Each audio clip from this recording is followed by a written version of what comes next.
and it fills endless depths.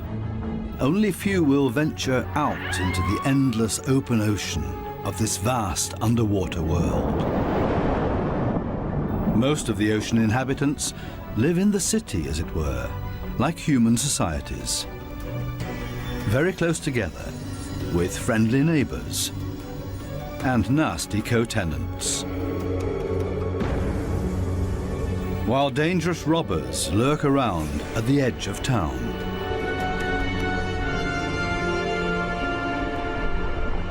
To assert yourself here, you have to be equipped with all kinds of tricks and clever strategies, or lie and cheat.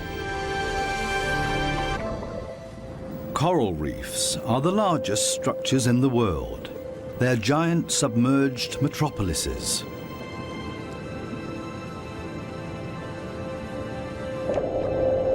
Millions of different inhabitants live in these cities, a universe with coral palaces and soaring towers.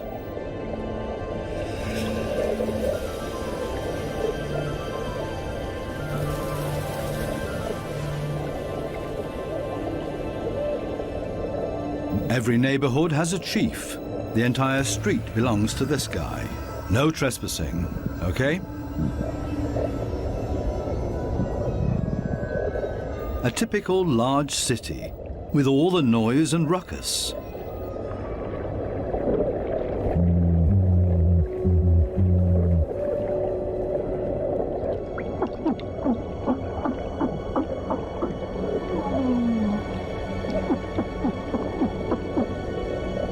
Even this little porcupine fish bleats around. It creates this sound with its swim bladder.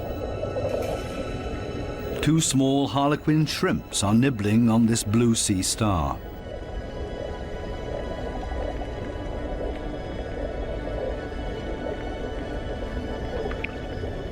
If someone else shows up, he will catch hell.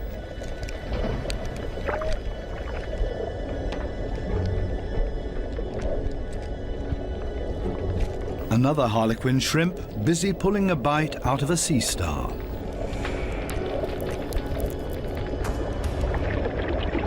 Moray eels in disagreement.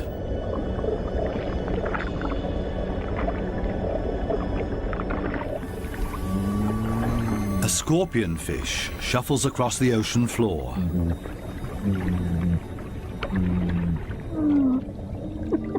Everything and everybody makes a lot of noise. A boxer crab threatens everybody that comes by, holding two poisonous anemones in its claws. At least the anemone reef looks peaceful. Or does it? The clownfishes are having a huge squabble. Who does this anemone belong to? We can hardly see this fish, but he's easy to hear, a crocodile fish. Does this giant puffer fish hear something?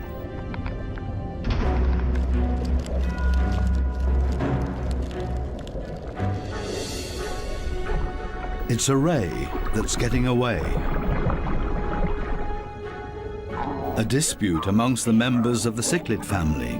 Who is stronger, and especially who is louder?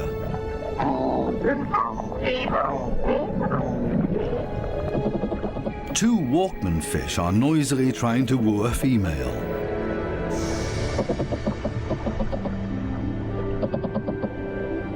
Big city noise everywhere, especially when a large structure is being torn down. Everybody lives in their own way in this noisy metropolis. Some hover above it all, but others are more down to earth and literally live in the coral sand. These goatfishes, for example, they plow through the ocean floor and catch smaller animals between their teeth. They use their barbels like a dowser. With them, they can detect even the weakest electric fields that point them towards small prey.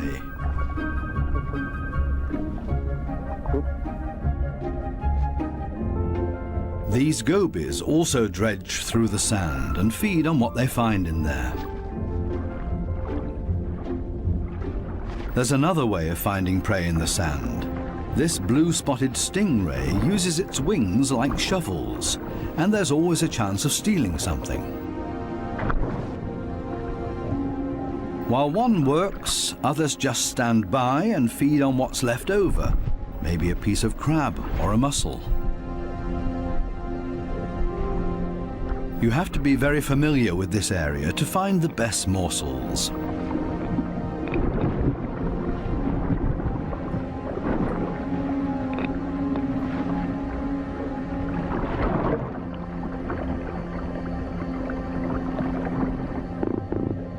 This triggerfish uses a strong stream of water.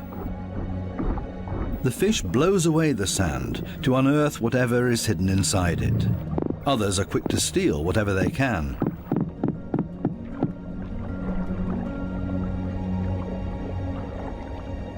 The triggerfish is a commanding fish, and most reef inhabitants are easily intimidated by him, except for these strange visitors that don't seem to show fear.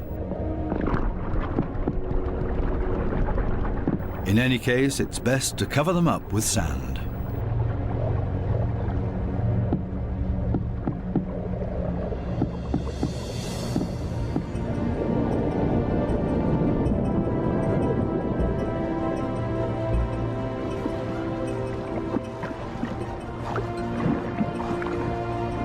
It's not easy for a small fish in a big city.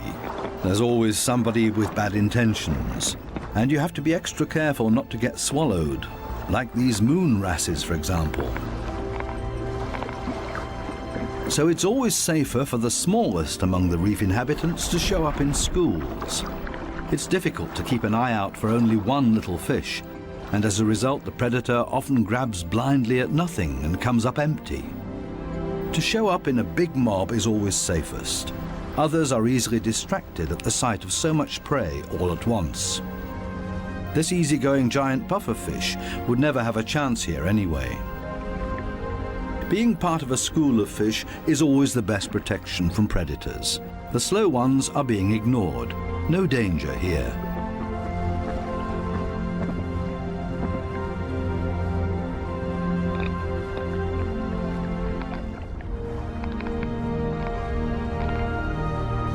The school distributes the danger. If there are 1,000 fishes, any of them can be the target, and 999 are going to be just fine.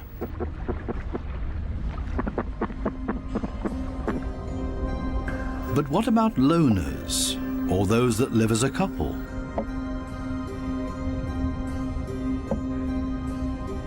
Seahorses, for example, camouflage themselves to look like the coral branches they're holding on to.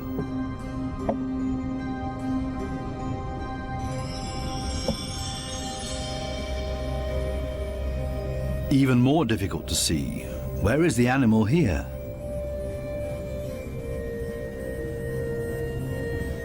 Only the eye betrays this trumpet fish's camouflage.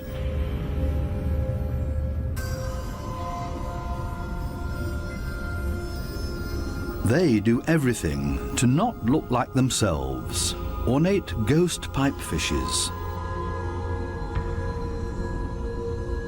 They're inseparable, a couple. The female is already carrying eggs in her extended belly. Before long, the male will fertilize her eggs. They are still regular fishes, despite their unique costume. This one looks like torn-off seagrass. The spiny wasp fish rocks back and forth in the current.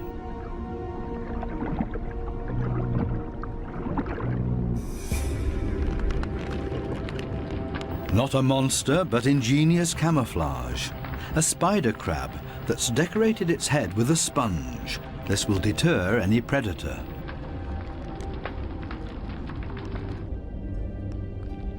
Another great camouflage, a barrel decorated with rocks. Only the movement of the gills betrays this stonefish.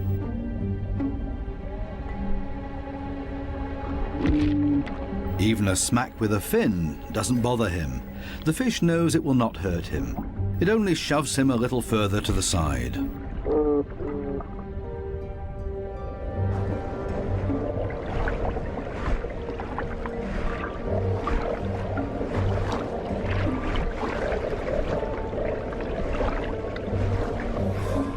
Similarly tough are its cousins, the scorpion fishes. They lie there as if dead, especially when others around them freak out. And even when moray eels fight with lionfishes for food.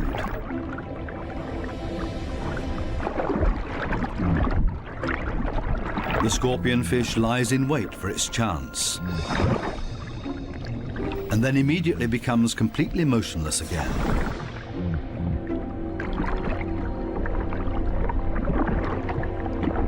The only difference is that it raises its dorsal fins with the poisonous barbs inside, is completely still but now also armed. This large anglerfish virtually blends into the background tangle of algae and leaves. Right now, the anglerfish is on high alert. It ejects a large cloud in order to throw off predators. It's not the time to feed or catch anything. Its angling rod is lying flat on the fish's back. The white tip at the end of the rod is used to lure prey. The anglerfish feels threatened by something. Finally, it gives up its camouflage and moves further over, using its fins to float. As soon as the fish retracts the fins, it sinks to the ocean floor. Anglerfishes come in all kinds of shapes and sizes. Their trick is ingenious, using the angling rod as a lure. And every curious little fish becomes dinner. Many animals, including ocean inhabitants, communicate with a mixture of sounds and behavior. Everybody has to look out for their own survival in this metropolis of ocean inhabitants. But it seems maybe not quite everybody does it by themselves. The partner goby has come to an agreement with two pistol shrimps. The goby keeps an eye on things while the shrimps keep maintaining their hole. Larger rocks at the entrance are ideal for securing it.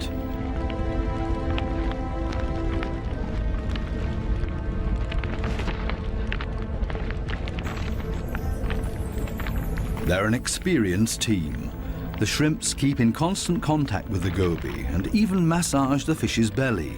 The goby will get nervous without these gestures from the shrimps. The pistol shrimps need a cool and collected bouncer at their entrance.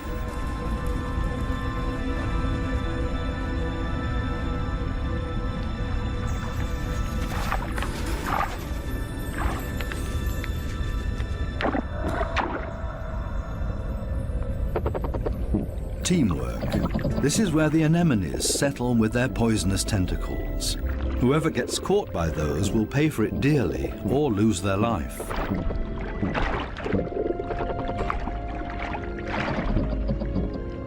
No wonder that there is virtually no one who likes to settle here.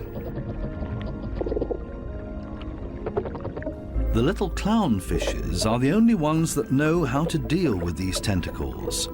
They cover themselves with the slime of the anemone's tentacles and are protected from the poison. The clowns are safe in here, and in return will protect their anemone as well as they can. This seems like a sensible deal.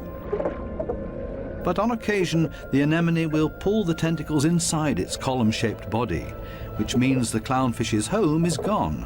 When this happens, they panic and look for another anemone that they can hide in for the time being. Unfortunately, this one is already occupied, and the next one as well, and this means having to fight its current owner.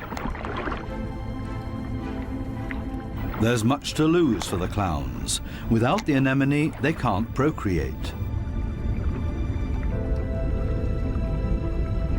The clownfishes attach their eggs to the bottom of the column-shaped foot of their anemone, hidden behind the poisonous tentacles.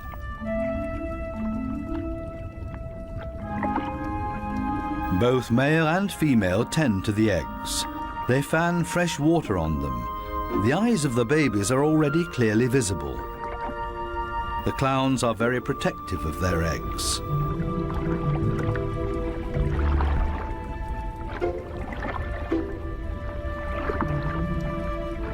It takes the two of them to protect their offspring, and only in conjunction with the anemone. Everybody in the reef has to take special care of their young. If they don't, it means their species will simply die out. So it's not surprising that everybody gives it their best effort.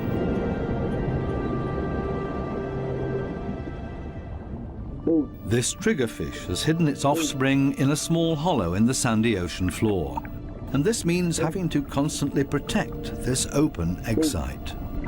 On occasion, they blow and fan the eggs, but mostly they keep an eye out for predators. This means grave danger. One of the sea urchins is wandering straight towards the nest. The eggs have to be protected at all cost, but how? The triggerfish seems to consider the alternatives.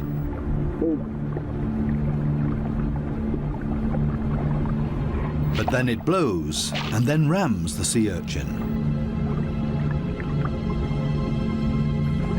Again and again until it breaks, the sea urchin's guts spill out into the open. A few more hits for good measure. The danger has been averted. Everything else is easy.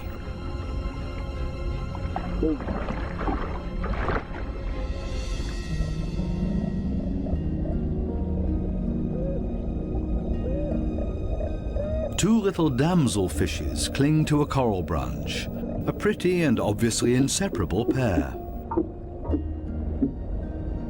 They appear to have something important to do.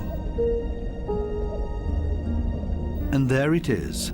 The female has been laying eggs and glued them to a coral branch. Over and over again, both of them sweep past the eggs to keep them clean. Two very busy parents in the middle of town. Not far from them, the same kind of damselfish, but this one is feeding on the eggs, not tending to them. This damselfish's priorities have changed. Its partner is gone, and it's impossible to bring the eggs through by itself, so it feeds on its own eggs to at least recycle the nutrients.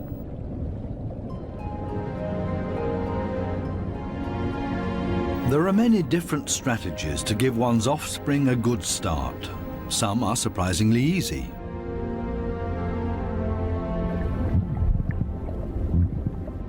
The mass mating of the black sea breams. The males are so generous with their sperm that often a cloud of it will engulf the entire wedding party.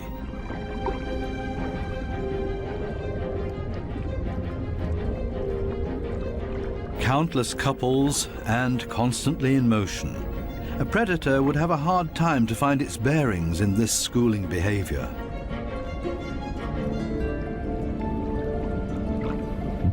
The fish's instincts cause them to mass mate in order to ensure the survival of their species.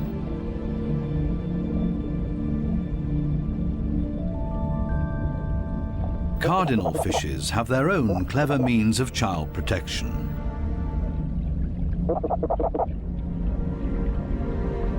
It's not time yet. The couple are still flirting and courting with each other, going around and around.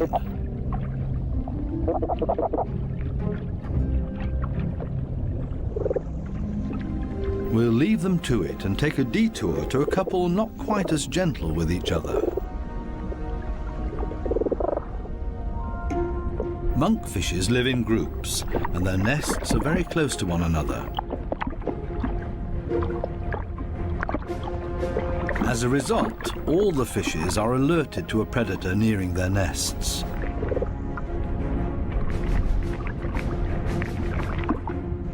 Hermit crabs love to feast on the eggs of the monkfishes, so the protective parents are all getting nervous.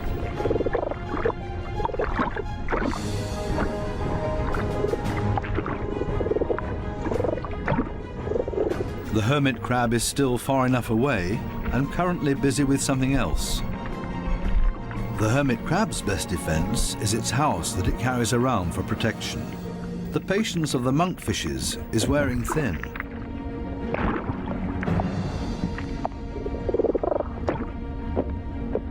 Now everyone attacks in order to bowl the crab away from their nests.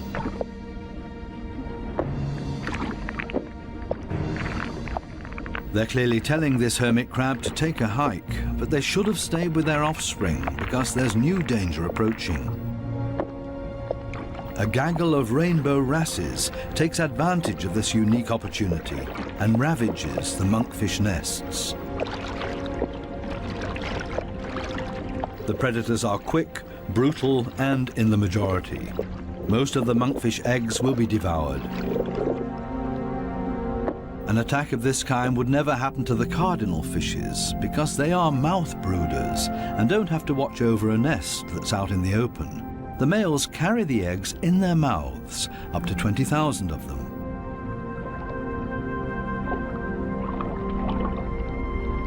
A mobile nursery.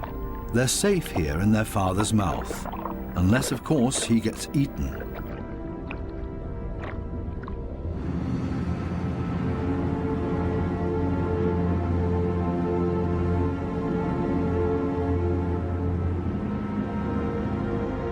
During the night, when it's dark, the danger is greatest. These underwater cities have a very active nightlife with special attractions. Basket starfishes come out and sit in the current. It's a night-active type of brittle star. With their arms full of tiny little hooks, they filter plankton out of the water to feed.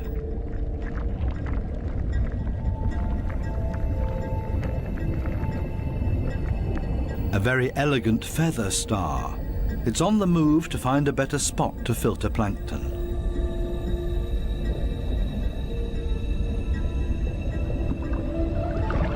This Spanish dancer is even more graceful and elegant than the brittle stars. It's a type of nudibranch.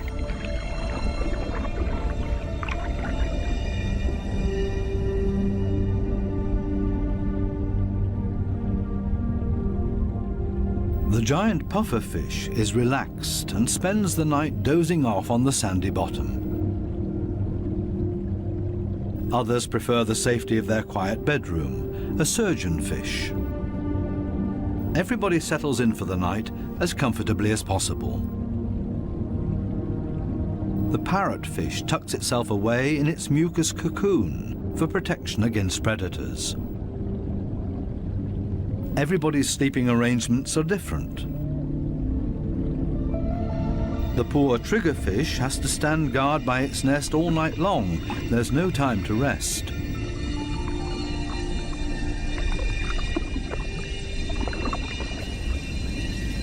Some of the predators are quite soft-footed. A cone snail has spotted a small fish.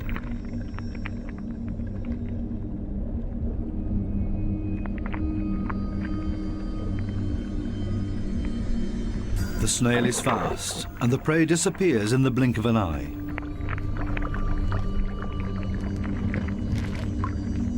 The night is still young, and still full of danger and terror. These lionfishes pose danger to the cardinal fishes.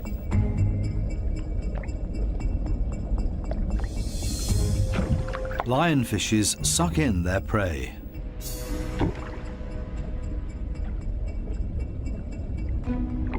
Even if they choke on it.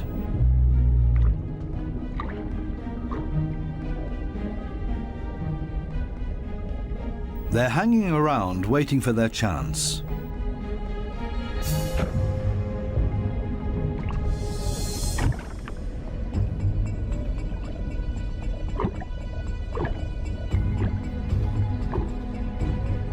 This poor cardinal is sideways in the lionfish's mouth, eggs and all.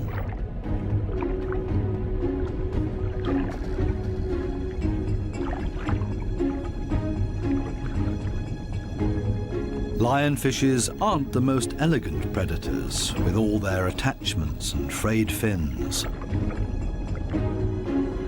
But this is all part of their camouflage. They're harder to see and blend into the background.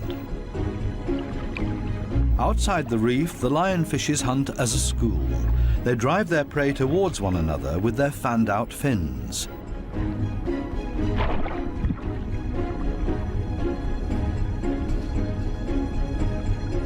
They prefer to attack from above, cornering their prey. This is not a different location, just different light. These special blue lights totally change the appearance of the reef.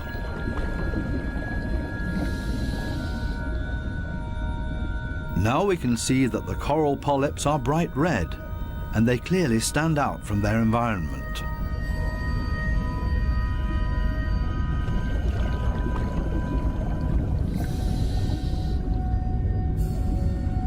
A new and fascinating perspective on the communication of many ocean inhabitants.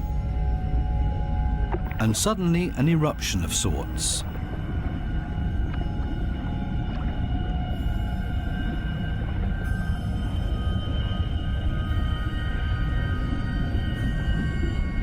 It looks like smoke, but in reality it's a type of reproduction. A carpet anemone is ejecting its sperm.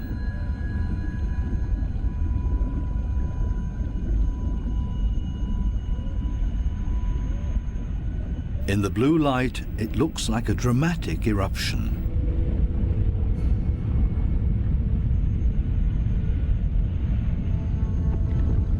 A hermit crab as a magic lantern.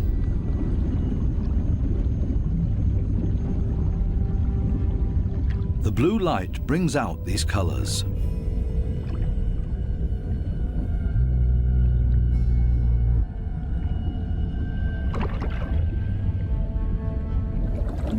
An entire group of lionfishes on a food foray.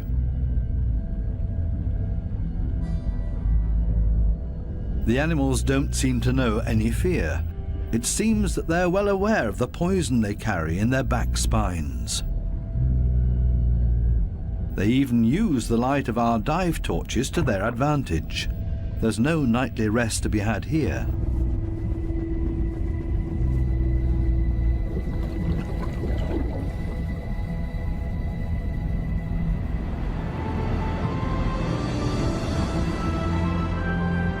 With the first daylight, new life comes into the reef city.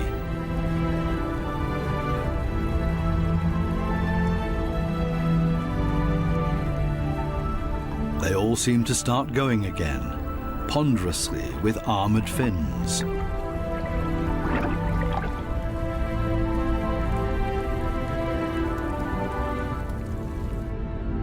As pedestrians, and as light and quiet as possible.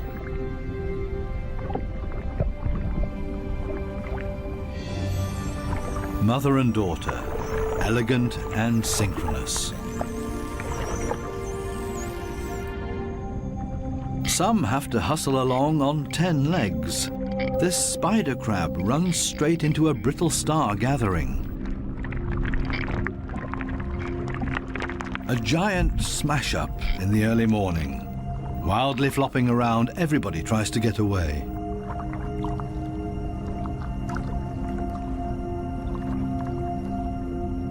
As in every city, there are also shopping opportunities here.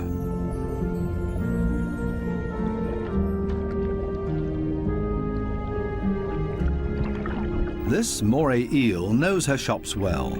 She rushes to her favorite store every morning. The same with this blue-spotted ray. But they haven't opened yet. It leans on one fin as if to say, it's waiting.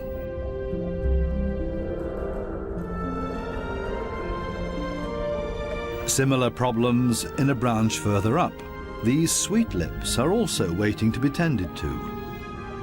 Here they come, a little late this morning. The small cleaner wrasses are starting to open their shop and are hungry.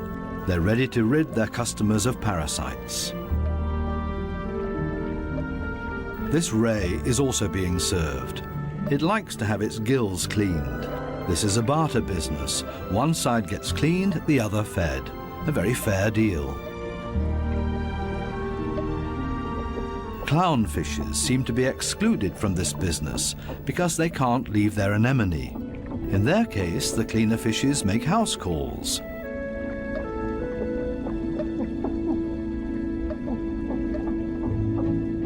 This snake eel is also otherwise engaged, and the cleaner shrimps are also making house calls for him. Finally, it's the moray's turn. It has a lot of nutritious freeloaders on its skin and in its gills.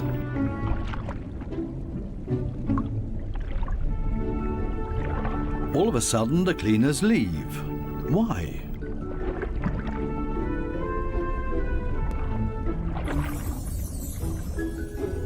This Titan triggerfish is no better off.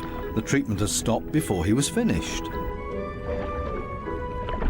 The cleaner fishes have new customers, clients that have never come to see them before, and they're now being preferred over old customers. The point is that these new clients will like the service here so much that they will come back again. The regular customers have to be patient and wait until the new clients are finished. Cleaner fishes operate solely according to economic rules. This guy has also come for the first time and quite enjoys their service.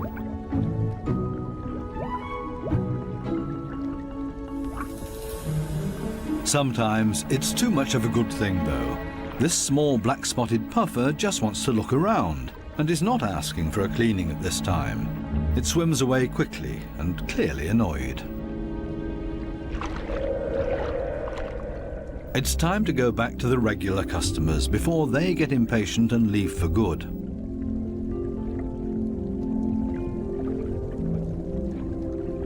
Digging deep where the gills are dirtiest.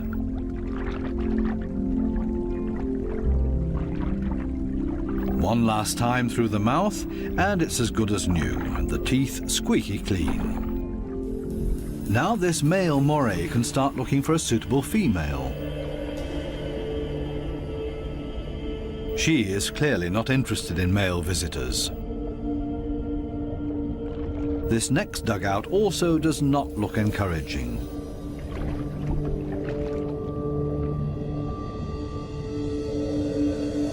These two have already found each other. A strange pair with a triggerfish as roommate. They seem to get along just fine. It's difficult to cut in as a stranger.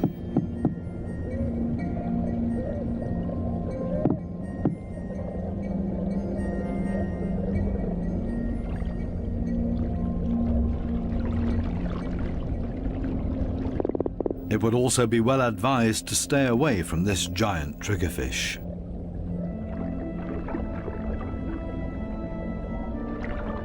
This, on the other hand, might be a different situation. It's important to be patient.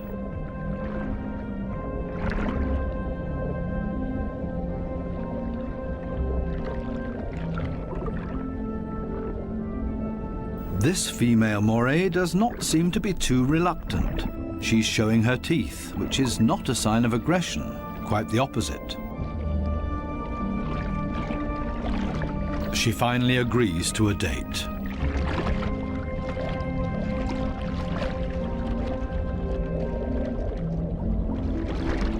The two of them are getting to know each other. Moray eels are very gentle with their mates.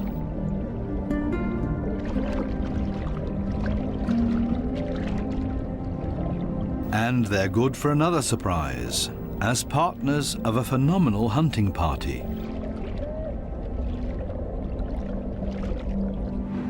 These types of hunting parties have to find each other first in this big city.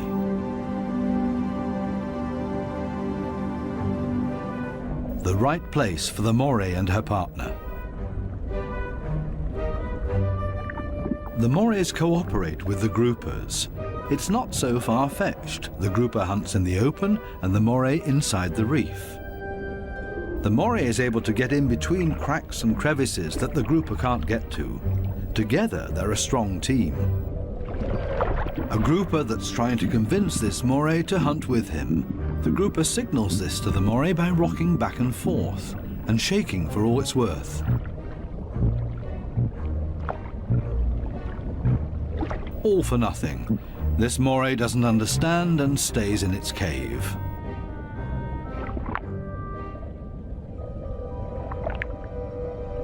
Next try. Maybe the moray will react this time and swim with him. Again, no luck.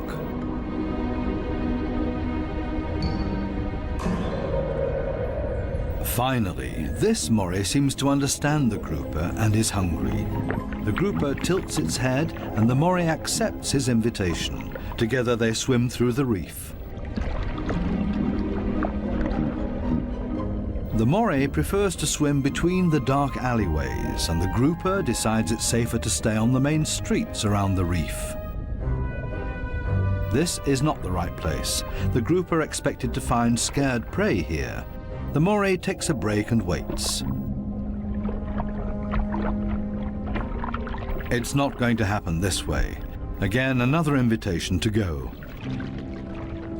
They continue through the reef to another coral head. Also nothing for them here either. The moray is getting ambitious as well now and initiates a hunt on her own.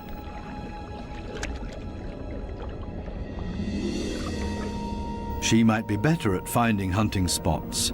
They're successful in this next coral head, and then everything happens very quickly.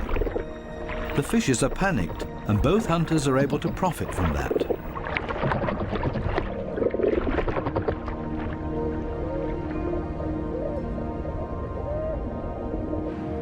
This coral city offers living space for millions.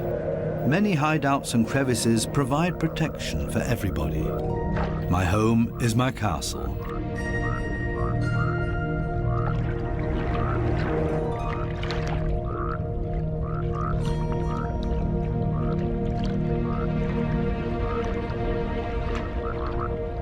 While some escape between sharp corals, others curl up in a ball.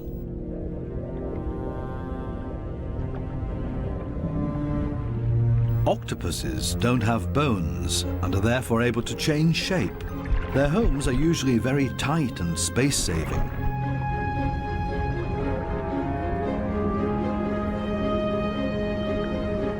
They like to live a bit further apart from their neighbors because they're not necessarily always friends with one another.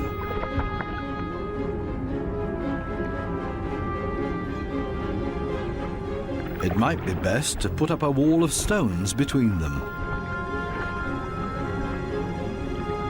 The ocean offers many hideouts, which is synonymous with survival for many ocean inhabitants.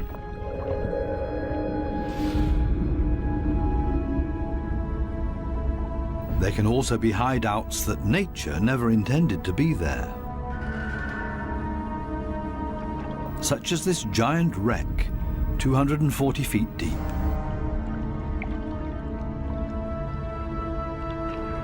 A research submarine on its way into the deep comes across a sunken freighter. It's an artificial world with countless nooks and crevices to offer protection and a home for many ocean inhabitants.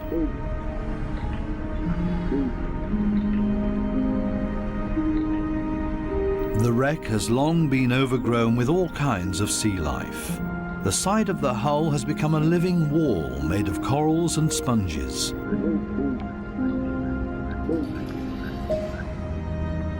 Sunfishes, with their odd form of movement, patrol this area. They're looking for jellyfish.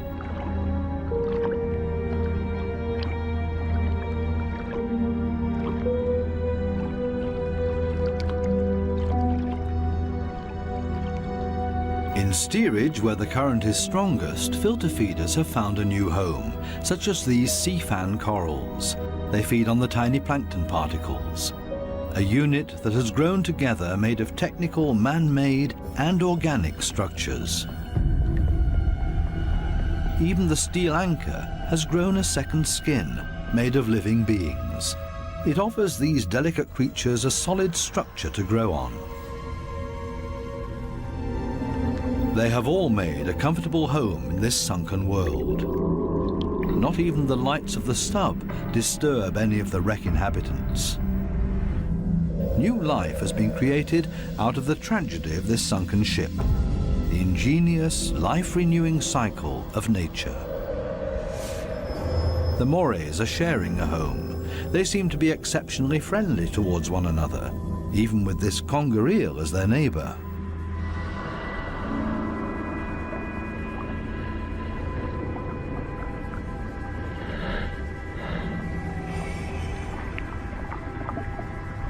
Even the octopus remains unharmed by the Morays.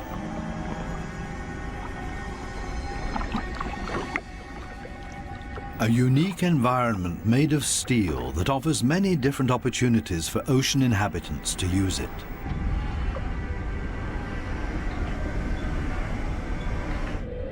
Even this fishing net offers a conger eel a place to hide.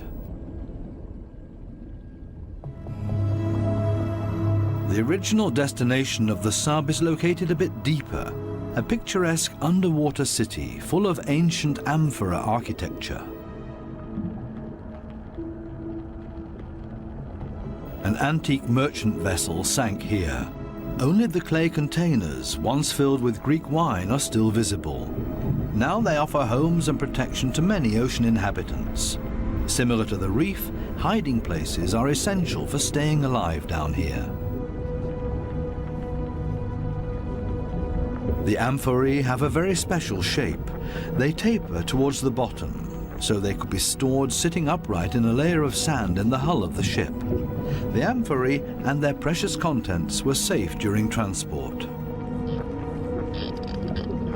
Spiny lobsters welcome these types of caves. Conger eels also feel safe in this mess of amphorae and shards of clay, as if it was made for them and their slender, long bodies.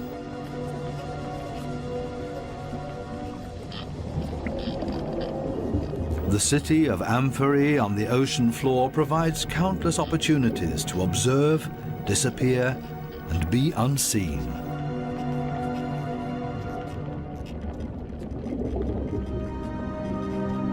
Maybe that's why this city seems to be very calm and orderly, even when the conger eel swims above everybody's abode.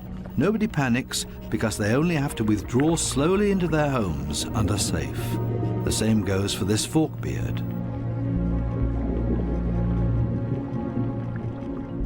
The conger eel's only chance to make prey down here is to hide himself and ambush somebody. The sunfishes also don't have much luck feeding here, for the same reasons as the conger eel. On the other side of the globe, the Spencer Gulf in southern Australia. Every year, hundreds of giant cuttlefishes meet up to mate. The rocky seabed offers great holes and caves to hide the eggs.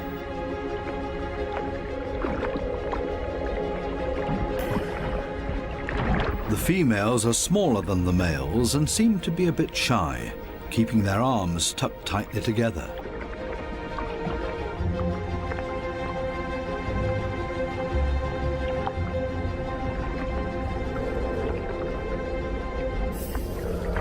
The males, on the other hand, present every bit of themselves openly to impress the females, but also other males that are potential rivals.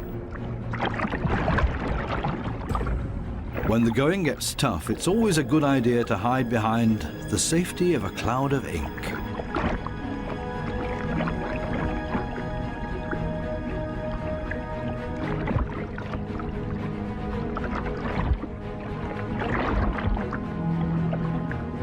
Without much success. Escape in reverse.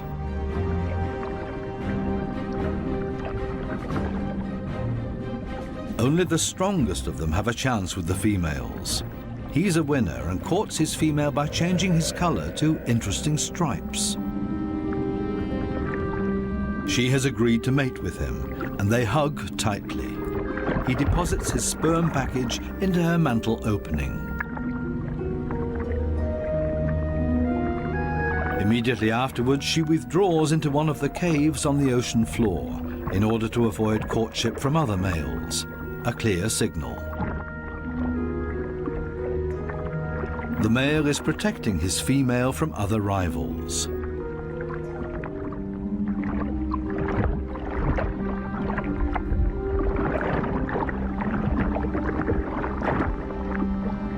But there's always the unexpected. A so-called sneaker male tries to cut in. This male is much smaller and pretends to be another female by acting like one, very demure and shy.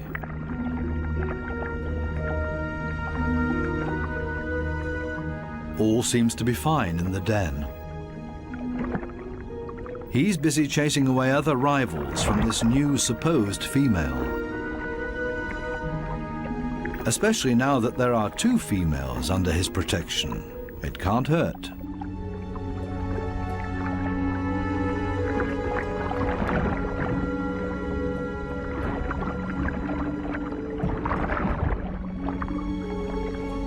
The two supposed females on the bottom below him are getting closer to each other, the sneaker male and the female. They mate in secret, under the protection of the strong male. As soon as the sneaker male is found out, it gets dangerous for him, but he has achieved what he came for and mated with this female. The beatings are nothing compared to the glory of his success. Intelligent strategies and tricks are essential for survival underwater and part of everyday life. A final dive into the magical world of sharks. This spot on a sandbank close to the Bahama Islands has great attraction for these lemon sharks. They come here by the hundreds, and nobody exactly knows why.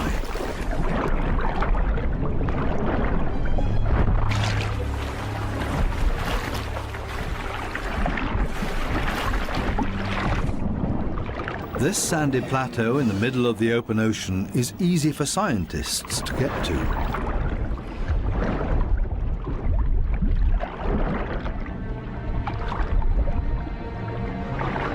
This experiment will show how sharks react to their own reflection. The metal mirror stands upright on the seabed. The animals that swim towards it will see their own reflection coming closer. How will these lemon sharks react? Now the researchers have to have strong nerves. Things stay surprisingly calm. The foreign object is almost ignored, as if it had been there forever. The sharks either swim past it or underneath it.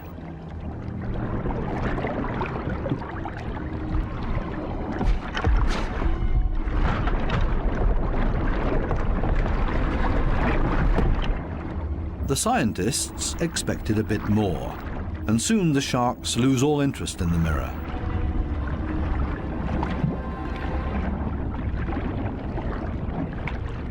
Some sharks even calmly drop to the seabed to rest.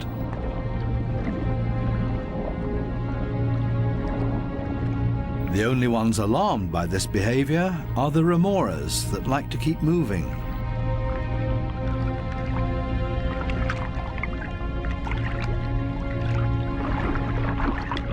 They let go of their shark and see if they can't hitch a ride with a more active individual. Shark hopping. This one isn't a good choice either, so they continue to yet another one.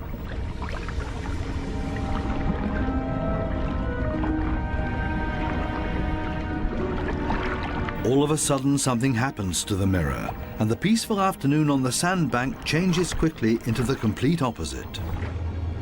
The rope that the mirror is attached to loosens and the mirror falls over.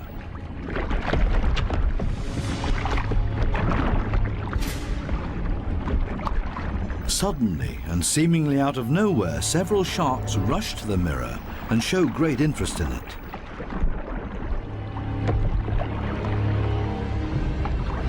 They smell and touch it, and they get more and more excited.